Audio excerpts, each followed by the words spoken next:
پہلے میں نے آپ کے سامنے ایک مرتبہ مجدد کے حوالے سے حقائق بیان کیے تھے کہ مجدد ہوتا کون ہے، احادیث مبارکہ اور علماء اکرام کی تشریحات کے مطابق مجدد کی کیا کیا شرائط ہیں۔ مرزا غلام قادیانی اپنے آپ کو مجدد کہتا ہے اور اسی طرح اس کے ماننے والے اس کو مجدد کہتے ہیں۔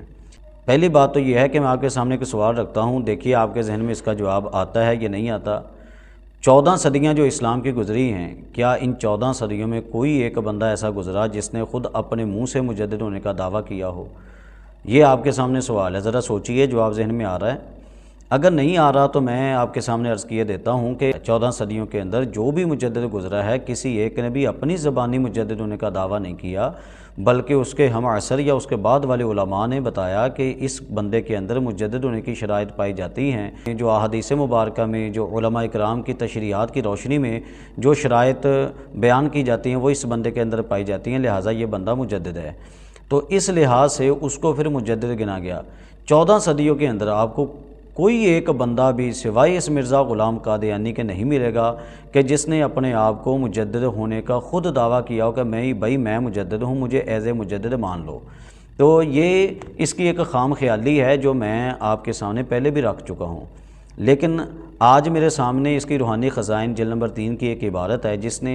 جس میں اس نے خود مجدد ہونے کا معیار بیان کیا، اپنے آپ کو ایز اے مجدد بیان کیا، اور پھر مجدد کا معیار کیا ہے وہ خود اس نے اپنے لفظوں سے بیان کیا جو اس کی نظروں میں مجدد ہونے کا معیار ہے۔ آئیے میں آپ کے سامنے وہ عبارت رکھوں گا اور اب آپ نے غور کرنا ہے کہ کیا یہ خود مرزا غلام قادیانی اپنے بتائے ہوئے معیار پر بھی پورا اترتا ہے یا نہیں اترتا، اور مرزائی جو اس کو سچا مانتے ہیں وہ ذرا غور کریں کہ آیا تمہارا مرزا خود اس کے بتائے ہوئے طریقے کے مطابق سچا اترتا ہے یا نہیں اترتا۔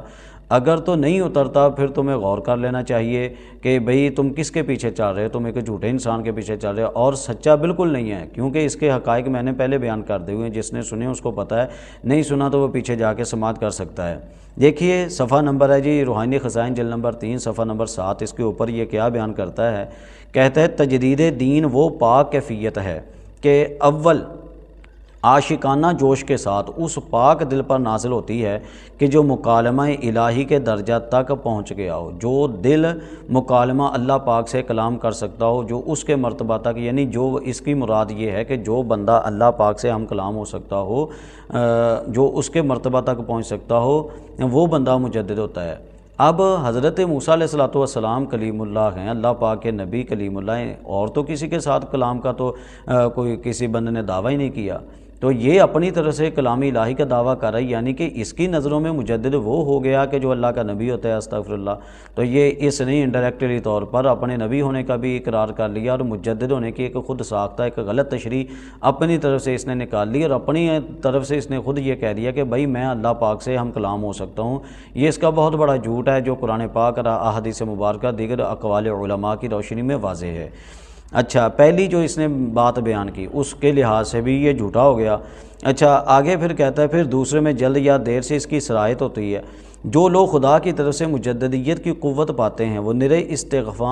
استخوان فروش نہیں ہوتے، بلکہ وہ واقعی طور پر نائب رسول اللہ اور روحانی طور پر آن جناب کے خلیفہ ہوتے ہیں۔ تو یہاں پر اس نے واضح طور پر کہا کہ جو مجدد ہوتا ہے وہ ایک حقیقی طور پر مجدد ہوتا ہے، وہ رسول اللہ کا نائب ہوتا ہے، وہ رسول اللہ کا خلیفہ ہوتا ہے۔ اب کیسے پتہ چلے گا کہ یہ رسول اللہ کا نائب ہے یا رسول اللہ کا خلیفہ ہے؟ یہ خود اپنے طور سے بندہ کہتا ہے کہ میں رسول اللہ کا نائب ہوں، میں رسول اللہ کا خلیفہ ہوں، ایسے کیسے پتہ چل جائے گا؟ یہ تو جو پاک طبیعتیں گزری ہیں، جو نیک صفت علماء اولیاء گزرے ہیں، وہی گواہی دیتے ہیں کہ یہ بندہ خلیفہ رسول ہے یا نائب رسول بن سکتا ہے یا نہیں بن سکتا۔ تو یہ اپنی طرف سے اس نے یہ جو دعویٰ کیا، اس کو تو کسی عالم دین جو صحیح مسند عالم ہو، اس نے کسی نے اس کو نائب رسول اللہ یا خلیفہ رسول اللہ نہیں کہا، تو اس کی بتائی ہوئی شرط کے مطابق بھی یہ خود جھوٹا ہو گیا۔ یہ دوسری اس نے شرط جو بیان کی مجدد ہونے کی۔ آگے چلیے، کہتا ہے خدا تعالی انہیں ان تمام نعمتوں کا وارث بناتا ہے جو نبیوں اور رسولوں کو دی جاتی، یعنی کہتا ہے ساری نعمتیں جو اللہ کے نبیوں رسولوں کو ملتی ہیں یہ مجدد کو بھی ملتی ہیں۔ اب یہ شرط اس نے کہاں سے نکالی بھئی؟ کہاں سے آ گئی یہ شرط کہ وہ ساری نعمتیں ایسے بندے کو ملتی جو مجدد ہوتا ہے۔ پھر نبیوں کے اوپر تو اللہ پاک کی جانب سے وحی اترتی ہے، نبیوں کے اوپر تو اللہ پاک کی جانب سے ہم کلامی کا سلسلہ ہوتا ہے، نبیوں کے اوپر تو اللہ کے پاک کی جانب سے بڑی عنایات ہوتی ہیں، ان کا تو ہم سوچ بھی نہیں سکتے کیا کیا عنایتیں اللہ پاک کے نبیوں پر ہوتی ہیں۔ اس نے وہ ساری چیزیں مجدد میں مان کر اور بعد کے دور میں اس نے ایز اے مجدد کا نام دے کر نبوت کو جاری ہونا مان لیا، حالانکہ اجرائے نبوت کا عقیدہ ساری دنیا جانتی ہے کہ نبی کریم صلی اللہ علیہ وسلم اللہ پاک کے آخری نبی بن کے آئے ہیں، آپ کے بعد کوئی نیا نبی تشریف نہیں لا سکتا۔ تو یہ اس نے یہاں پر بھی اس نے ڈنڈی مارنے کی کوشش کی، مجددیت کے دعوے کو لے کر اس نے خود اپنے آپ کو آگے کرتے ہوئے اس نے گویا کہ ایز اے نبی ہونے کے اپنے آپ کو پیش کرنے کی کوشش کی، اور اس میں بھی یہ بندہ جھوٹا ہو گیا۔ اچھا کہتے ہیں اور ان کی باتیں از قبیلے جو شیدن ہوتی ہیں نہ محض از قبیلے کو شیدن، اور وہ حال سے بولتے ہیں نہ مجرد قال سے، حال سے بولتے ہیں نہ مجرد قال سے، یعنی کہ ان کا خود یہ کہہ رہا ہے کہ ان کا اندر ہی بتا رہا ہوتا ہے، ان کے جو اعمال ہیں، ان کے جو اخلاقیات ہیں وہی بتا رہے ہوتے ہیں کہ بھئی یہ مجدد ہے یہ نہیں۔ تمہارے اعمال کیسے ہیں ساری دنیا کو پتہ ہے، اور تمہارا بچپن کیسا گزرا، تمہاری جوانی کیسے گزری، ساری زندگی تم نے کن لوگوں کی چاکری کی ہے، کن لوگوں کی نوکری کی ہے، اور کن کے تم قصیدے گاتے رہے، یہ ساری دنیا کو پتہ، تمہاری کتابوں سے واضح ہے۔ تو تمہارا حال ہی یہ بتاتا ہے کہ تم ایک جھوٹے انسان تو ہو سکتے ہو، مجدد کبھی بھی نہیں تم ہو سکتے ہو۔ اچھا، اور خدا تعالیٰ کے الہام کی تجلی ان کے دلوں پر اترتی ہے، تو یہ بھی اس کا جھوٹ ہے، اس کے الہام ہونے کے پردے سارے میں نے ایک نہیں، دو دفعہ نہیں، تین دفعہ نہیں، بار بار میں نے اس کے کھولے ہوں کہ اس کے اوپر شیطان کی وحیاں آتی تھی، شیطان کی جانب سے الہامات ہوتے تھے، اللہ پاک کی جانب سے کوئی نہ وحی نہ کوئی الہام ہوتا تھا، تو یہ بھی میں واضح کر چکا ہوں۔ کہتا اور وہ ہر ایک مشکل وقت کے وقت روح القدس سے سکھلائے جاتے ہیں، یعنی کہ اللہ پاک کے جو اعلیٰ فرشتے ہیں جبریل امین، وہ ان لوگوں کی رہنمائی کرتے ہیں، ہر وقت آ کر ہر وقت ان کی رہنمائی کرتے ہیں۔ تو بھائی تمہاری رہنمائی اللہ پاک کے جبریل امین آ کے تم سے آ کے کریں، تمہارے پاس کیا دلیل آ گئی کہ وہ اللہ کا فرشتہ تم سے آ کے ہم کلام ہو رہا ہے، اللہ پاک کا فرشتہ تم سے آ کے، بھئی تمہارے پاس کیا دلیل آ گئی کہ وہ جبریل امین آ کے تمہیں سکھاتے ہیں، وہ جبریل امین آ کے تمہیں مجدد ہونے کا آ کے بتا کے گئے، یا اللہ کی طرف سے تمہیں مجدد ہونے کا پتہ چلا۔ تو یہ بھی صرف اس کی گپیں ہیں کہ جناب